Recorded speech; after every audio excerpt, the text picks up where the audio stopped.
ॐ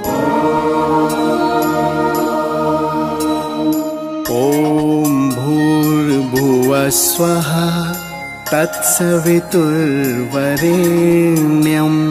भर्गो देवस्य धीमहि धियो यो नः प्रचोदयात्। ॐ भूर्भुवः स्वः तत्सवितुर्वरेण्यं भर्गो देवस्य धीमहि धियो यो नः प्रचोदयात्। आइयो, अध्यात्म अंधविश्वास है अथवा विज्ञान, इसके बारे में बहुत बहस है। नई पीढ़ी के लोग कहते हैं कि ये अंधविश्वास है, इसके पीछे जो कर्मकांड लिखे हुए हैं उसको हम करते हैं और तो जो उसके परिणाम और फल बताए गए हैं वो नहीं मिलते। तो उनके कहने के मुताबिक ये अंधविश्वास का कहना उनका सही है। और जो विश्वासी हैं, जो ये कहते हैं ऋषियों को, शास्त्रकारों को, आप्त पुरुषों को इतना जोर दे करके अध्यात्म के विधि विधानों के ऊपर कहा गया है, तो उनको झूठ बोलने से क्या फायदा। इसके पीछे कोई न कोई वास्तविकता सच्चाई होनी चाहिए। इसीलिए मालूम पड़ता है कि ये विज्ञान है, ये विज्ञान है अथवा अंधविश्वास। ये तलाश करने के लिए हमने अपनी पूरी की पूरी जिंदगी इस काम के लिए खर्च कर डाली और अब हम किसी नतीजे पर जा पहुंचे हैं। उस नतीजे को आप लोगों को सुनाने का हमारा मन है।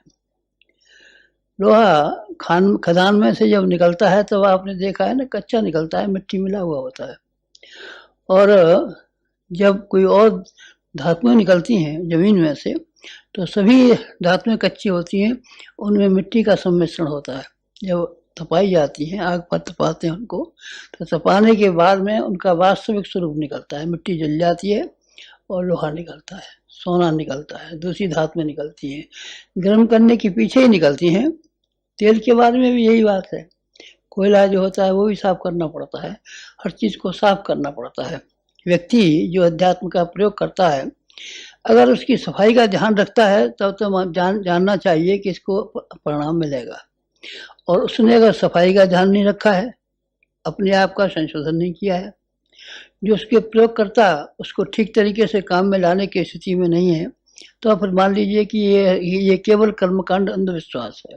अंधविश्वास से क्या काम चलने वाला है। इसलिए साधक को अपने जीवन में जीवन का परिष्कार करना पड़ता है, पात्रता का विकास करना पड़ता है। पात्रता का विकास न करे, जीवन का संशोधन न करे, तो उसका वो लाभ जो मिलना चाहिए नहीं मिलेगा। तब फिर अंधविश्वास कहने वाली बात सही है। और अगर आदमी उसके समग्र स्वरूप को समझता है और समग्र स्वरूप की कीमत चुकाने के लिए तैयार है, तो फिर मैं समझता हूँ इसको भी विज्ञान ही होना चाहिए। मेरी सारी ज़िंदगी इसी काम में खर्च हुई है और मैंने पाया है कि ये विज्ञान है और ये साइंस है और ये सही है। कैसे? इस तरीके से कि हमारे मास्टर ने, बॉस ने सबसे पहले ये समझाया कि कारतूस से भी ज़्यादा बंदूक का सही होना आवश्यक है। कर्मकांड अपने आप में पर्याप्त नहीं है, उसको चलाने वाला जो व्यक्ति है वो सही होना चाहिए। बीज में अपनी शक्ति है, बीज को जमीन पर बोते हैं वही पैदा होता है। आम बोते हैं तो आम पैदा होता है, बबूल बोते हैं बबूल पैदा होता है, गेहूँ बोते हैं तो गेहूँ पैदा होता है। ये बात सही है, लेकिन इससे भी ज़्यादा सही ये बात है कि ज़मीन ठीक होनी चाहिए। ज़मीन को जोता नहीं गया है, बोया, उसको खाद नहीं दिया गया है, पानी नहीं दिया गया है, तो ऐसी खबड़ खुबड़ ज़मीन में आप क्या पैदावार होने की उम्मीद रखेंगे। इसलिए अध्यात्म के साथ में दो सिद्धांत मिले हुए हैं। एक सिद्धांत ये मिला हुआ है कि जो उसके लिए कर्मकांड बताए गए हैं वो करने चाहिए, ये सही बात है। और इससे भी ज़्यादा सही बात यह है कि जो आदमी प्रयोग करने वाला है, प्रयोग करने वाले को अपने आप में, अपनी व्यक्तित्व की दृष्टि से बहुत साफ और बहुत पैना और बड़ा तीखा आदमी होना चाहिए। तीखे आदमी के ऊपर, अच्छी और बढ़िया बड़ी बंदूक के ऊपर अगर आपने कारतूस रखा है तो निशाना सही लगेगा और बहुत दूर तक लगेगा। और आपके पास बंदूक नहीं है, नकली बंदूक है, खाली कारतूस लेके ले आए हैं और आप चलाने के मन करते हैं, तो फिर आपका ठीक बात नहीं बनेगी। फिर आप अंधविश्वास भी कह सकते हैं। खेत की जुताई आवश्यक, खेत में खाद और पानी लगाना आवश्यक है। बीज बीज बोया जाता है तो पैदा होता है, कहना सही है, इसमें कोई दो राय नहीं है कि जो बीज बोया जाएगा वही पैदा होगा। लेकिन अगर आप खाद नहीं लगाएंगे तब, पानी नहीं लगाएंगे तब, और उसमें और उसके खेत की जुताई नहीं करेंगे तब फिर कुछ भी पैदा नहीं होगा। फिर आपको यही कहना पड़ेगा कि ये कहना खेती करना बेकार है, बीज बोना बेकार है, ये मेहनत करना बेकार है। इस तरीके से बीज बोना अंधविश्वास हो गया और बीज बोना विज्ञान हो गया, अगर आपने ढंग से और कायदे से किया है। लोहे के बारे में आप जानते हैं, लोहा जमीन में से निकलता है तो मिट्टी मिला हुआ निकलता है। उससे आप कोई बर्तन बनाना चाहें, हथियार बनाना चाहें, औजार बनाना चाहें, कुछ नहीं बन सकता। जमीन पर गिरा देंगे तो टूट टूट करके अलग गिर पड़ेगा। लेकिन अगर उसको आपने तपाया है और तपाने के बाद में जो उसके अंदर मिट्टी मिली हुई है, उस मिट्टी वाले हिस्से को आपने अगर जला दिया है तो फिर आप जो कुछ भी लोहे से बनाना चाहेंगे बना सकेंगे। ज़्यादा टेम्परेचर देंगे तो फिर आप स्टेनलेस स्टील भी बना सकते हैं, औलाद भी बना सकते हैं, दूसरी कीमती चीज़ें भी बना सकते हैं, लोह भस्म भी बना सकते हैं। ये सब चीज़ें, उससे मांडूर भस्म भी बन सकती है। ये सब चीज़ें बन सकती हैं। ये ताप के ऊपर टिका हुआ है, लोहे के ऊपर नहीं। लोहा तो जैसा है वैसे ही रहेगा। यही बात अध्यात्म के सिद्धांतों के बारे में है। अध्यात्म के सिद्धांत जो आदमी जीवन में प्रयोग करता है, वो आदमी अपने आप को सही बना लेता है तो उसके चमत्कार जरूर दिखाई पड़ेंगे। रिद्धियाँ सिद्धियाँ जैसे कि उसके बारे में बताया जाता है, सब बिल्कुल सही बैठेगी।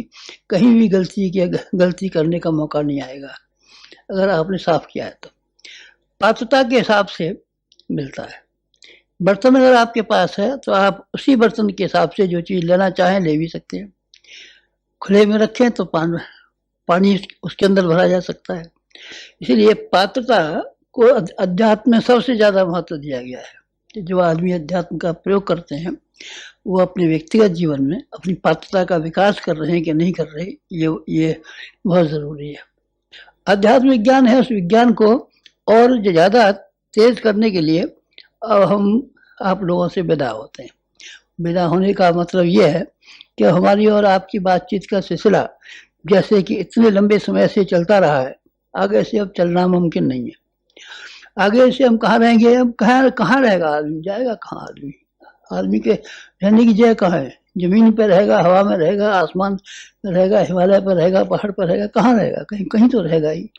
अभी हम रहेंगे तो सही, पर आप लोगों की आंखों के सामने नहीं रहेंगे। और हमारा दूसरा कार्यक्रम है, क्योंकि अध्यात्म को विज्ञान जिस हद तक हमने समझा है उस हद तक अब ये लोभ हमसे संवरण नहीं होता, इससे भी ज़्यादा फायदा होना चाहिए। व्यक्तियों की व्यक्तिगत समस्याओं का समाधान होना अध्यात्म से संभव है, लेकिन समूह का, समाज का, सारे विश्व का ये भी होने के लिए, इसके लिए उससे भी बड़ी ताकत की जरूरत है। अब तक हमने जैसी उपासना की है उससे अब हमको बड़ी उपासना करने की आवश्यकता पड़ी। इसलिए अब आप लोगों से विदा लेते हैं। क्यों? साथ रहते तब क्या अर्थ था? तब यह अर्थ था कि शक्तियाँ फैल पड़ती हैं, बिखर जाती है। बंदूक चलाने वाला एक निशाने पर लगाता है तो निशाना ठीक फैल जाता है। कभी इससे बात कर रहा है, इधर देख रहा है, इधर देख रहा है, इधर देख रहा है, तो बात बनती नहीं है। पहले भी ऐसा हुआ है, कई व्यक्तियों को इसी तरीके से करना पड़ा है। पांडिचेरी वाले अरविंद घोष की बात आपने सुना है। अरविंद घोष ने कई इंतजाम किए कि अंग्रेजों को हिंदुस्तान से भगा दिया जाए। उन्होंने बड़ौदा के दीवान के यहाँ रह करके काम किया और सब राजाओं से मेल मुलाकात जोड़ करके ये कोशिश की अंग्रेजों के विरुद्ध बगावत शुरू की जाए, लेकिन उसमें सफलता नहीं मिली। ICS थे, बहुत योग्य आदमी थे। पीछे उन्होंने देखा नौजवानों को लेना चाहिए, नौजवानों से कुछ काम बन सकता है। इसीलिए उन्होंने कलकत्ते में नेशनल कॉलेज की स्थापना की और नेशनल कॉलेज की स्थापना के बाद में उन्होंने ये कोशिश की कि विद्यार्थियों के द्वारा क्रांति का तैयारी कराई जाए। लेकिन वो विद्यार्थी भी सब ऐसे ही निकले, पढ़ लिख करके अपनी नौकरियां तलाश करने चले गए, कोई कहीं चला गया। फिर उन्होंने बम पार्टी बनाई। बम पार्टी से क्या, कई आदमियों में बम मारे गए, लेकिन उससे भी कुछ बना नहीं। 2-5 आदमी मरने से इतनी बड़ी हुकूमत को कैसे भगाया जा सकता है? आखिर में जो उनकी समझ में आया, जो उनको समझाया गया, वो ये था कि रूहानी शक्ति को इकट्ठा करना चाहिए। रूहानी शक्ति इस दुनिया में सबसे बड़ी शक्ति है, इससे बड़ी कोई शक्ति नहीं है। फिर वो पांडिचेरी में चले गए, वहाँ अंग्रेजों की हुकूमत नहीं थी। वहाँ जाकर के उन्होंने तप करना शुरू कर दिया। तप करने से इतनी गर्मी पैदा की, सारे के सारे वातावरण को उन्होंने साइक्लोनों से भर दिया।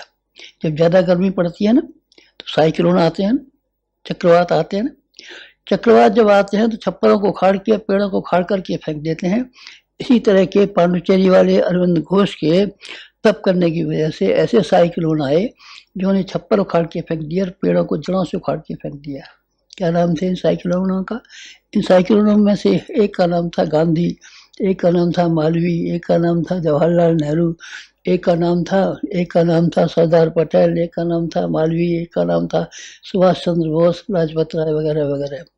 बहुत से थे। जब ये उठे तब उन्होंने क्या कर दिया, अंग्रेजों को बिस्तर बोरी बांधने पड़े।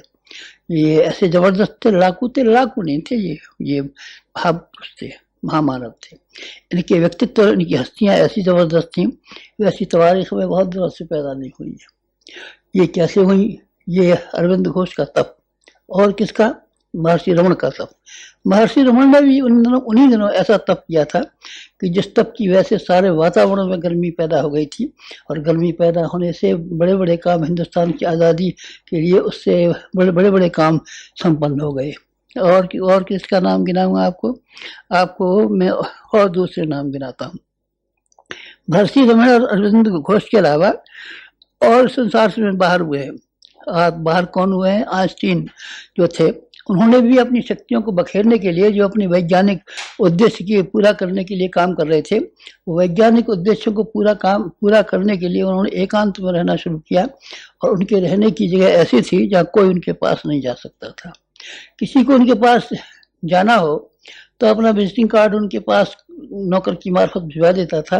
जब उनको फुर्सत होती थी तभी वो किसी को बुलाते थे, अन्यथा किसी की हिम्मत नहीं थी कि जो उनके पास जाए और उनसे बातचीत करे। टॉलस्टॉय ने भी अंतिम दिनों में ऐसे किया था। टॉलस्टॉय का नाम सुना है ना आपने? बहुत बड़े दार्शनिक हुए हैं रशिया के, और उन्होंने जा करके ये किया कि वो भी ऐसे अंतिम दिनों पर मौन रहने लगे थे। और मौन रहने का मतलब है अपनी शक्तियों को एकाग्र करना। अब तक आध्यात्मिक जीवन से जो अपने व्यक्तियों का, समाज का जो हित कर सकते थे, अब समस्याएं ऐसी पैदा हो गई हैं कि वो बड़ी समस्या है और उनके लिए बड़ी तैयारी करनी पड़ेगी। छोटे कामों के लिए छोटी तैयारी से करना पड़ता है। चिड़िया को मारना होता है तो गुलेल से भी मार सकते हैं, छोटी बंदूक से भी मार सकते हैं। किसी डाकू को मारना होता है, शेर को मारना होता है तो स्टैंड गन की जरूरत पड़ती है। और कुछ और भी बड़े काम करने पड़ते हैं तो सेना पर बड़ा हमला बोलना पड़ता है तो तोपों की जरूरत पड़ती है। अब समय कुछ इस तरह का आ गया है कि हमको कुछ बड़े कदम उठाने पड़ेंगे। अब कम जो कदमों से आज की समस्या हल होने वाली नहीं। कौन कौन सी समस्या है आप देख रहे हैं ना? आपकी आंखों से दिखाई पड़ता है? आपकी आंखों से दिखाई नहीं पड़ता। अच्छा, आपकी आंखों से पृथ्वी चलती हुई दिखाई पड़ती है? आपको जिस जमीन पे बैठे हुए हैं ये भागती हुई दिखाई पड़ती है? नहीं, आपको भागती हुई दिखाई नहीं पड़ती। पर सही बात यह है कि पृथ्वी बहुत तेजी के साथ में भागती हुई चली जाती है और सूर्य की परिक्रमा लगाती चली जाती है। आपने सूर्य की परिक्रमा लगाते देखी है? नहीं, देखी नहीं है। पर देखने वालों की आंखों से अगर आप देखें तो आपको ये पृथ्वी भी घूमती दिखाई पड़ेगी, सूरज भी घूमता दिखाई पड़ेगा और पृथ्वी परिक्रमा दिखाई भी पड़ेगी। हमारी आंखें आपकी अपेक्षा बहुत तेज